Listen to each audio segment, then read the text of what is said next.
যদি ভোট দিতে যেতে দেওয়া হয়, কারণ বিগত আর 10 বছর ভোটই দিতে পারিনি আমরা। আমি তো আজ প্রায় 10 বছরের মধ্যে যে কটা ভোট আমি একটা ভোট দিতে পারিনি। আমি আইএসএফের জন্যই জীবন প্রাণ দিয়ে লড়াই করছি, অথচ আমি ভোট দিতে যেতে পারছি না। এবছরে যত বাধা আসুক সব বাধা উপেক্ষা করে এবছরে আমি ইনশাল্লাহ ভোট দেবো। অনেকে বলছেন আপনি সন্দেশখালী আপনার শ্বশুরবাড়ি এবং বাপের বাড়ি, সন্দেশখালী আমার বাপের বাড়ি, সন্দেশখালী বাপের বাড়ি, সেখানে আপনি আসতে পারেন না, কিভাবে লড়াই করবেন? দেখুন, আমি আগে আসতে পারতাম না। 2021 সালে ভাইজান যে বলছিল 14,000 ভোটে আমরা 14,300 ভোটে জিতেছি, এটা একদম বাস্তব কথা। মানুষ 2 হাত ভরে ভোট দিয়েছিল আমাদের, কিন্তু এই শেখ শাহজাহানের গুন্ডা বাহিনী কিন্তু সেই দিন দাঁড়িয়ে আমাদের রেজাল্টটা চেপে দিয়ে ওদেরকে যারা ভোট গণনা করেছিল তাদেরকে কোটি কোটি টাকা দিয়ে তাদেরকে কিনে নেওয়া হয়েছিল। আর সেই যখন ওই ক্যান্ডিডেটের সঙ্গে আমি কাজ করেছিলাম, বরুণ মাহাতো, তিনি হেরে গিয়েছে যখন ঘোষণা হয়েছে, তারপরে এই শেখ শাহজাহান, এই সন্দেশখালীর বেতাজ বাদশাহ এখান থেকে অনুগামী পাঠিয়ে আমার বাড়িতে, মিনাকার বাড়িতে, সেখানে আমার ঘরে তালা দিয়েছিল এবং আমি 1.5 বছর বাপের বাড়ি উঠতে পারিনি। আমার নানাজি মারা গিয়েছিল এবং আমার নানাজির মরা মুখটা আমার দেখা হয়নি। এসব আক্ষেপগুলো আমার বুকের ভিতরে জ্বলছে। আমার ভাই বোনেদের একটা গ্লাস বাটি পর্যন্ত রেখে দেওয়া যায়, দিতে দেয়নি তারা এখনো তামিলনাড়ু রয়েছে। আমার বিশেষ করে আমার 2টো বোন এখনো তামিলনাড়ু রয়েছে, তারা এখনো বাড়ি আসে। কতটা ভয় পেয়েছে।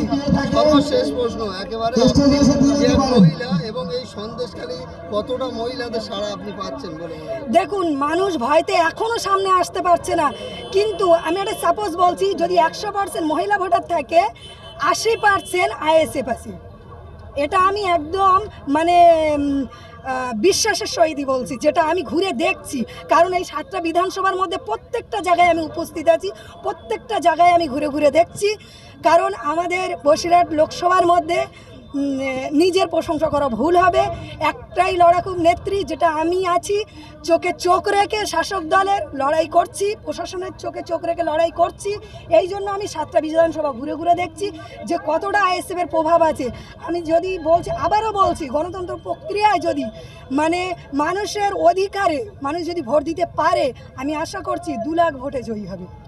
নওশাদ সিদ্দিকী যে রেখা পাত্রর নামটা বললেন, উনি কতটা এখানে লড়াই দিচ্ছেন আপনাদের মূল লড়াই কাজের সাথে? দেখুন, আমি ওনাকে নিয়ে মন্তব্য করতে চাই না। উনি যেভাবে এই সন্দেশখালী নিয়ে হই হই করলে হবে না, প্রথম কথা। দ্বিতীয় কথা হলো, উনি 7টা বিধানসভাকে 7টা জেলা বানিয়ে দিচ্ছে। তাহলে কি বলবো, ওনাকে ইনসাল্ট করাটা আমার মনে হয় ঠিক হবে না। উনি আগে কটা বিধানসভা আছে সেটা জানুক। উনি শুধু সন্দেশখালীর মা বোনদের নিয়ে হই হই করলে হবে না। আর 7টা বিধানসভা আছে, আরও 6টা বিধানসভায় যেতে হবে, তাদের ওখানে গিয়ে দেখতে হবে তারা সবাই বিজেপিতে সাড়া দিচ্ছে কি না। শুধু সন্দেশখালী সাড়া দিলে হবে না। তবুও ভাইজান বলে রেখেছে যে সন্দেশখালী, এটা আমি আমার ব্যক্তিগত ব্যাপারে বলছি, সন্দেশখালীর আমরা করিনি যে আমরা সব ভোট পাবো, আশা আমরা করিনি।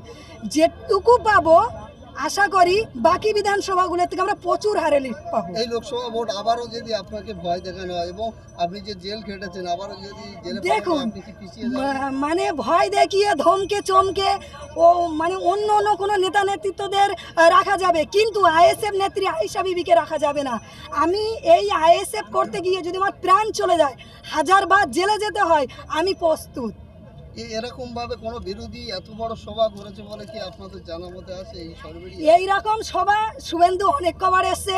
আমি শুভেন্দু মহাশয়কে একটা কথা বলবো,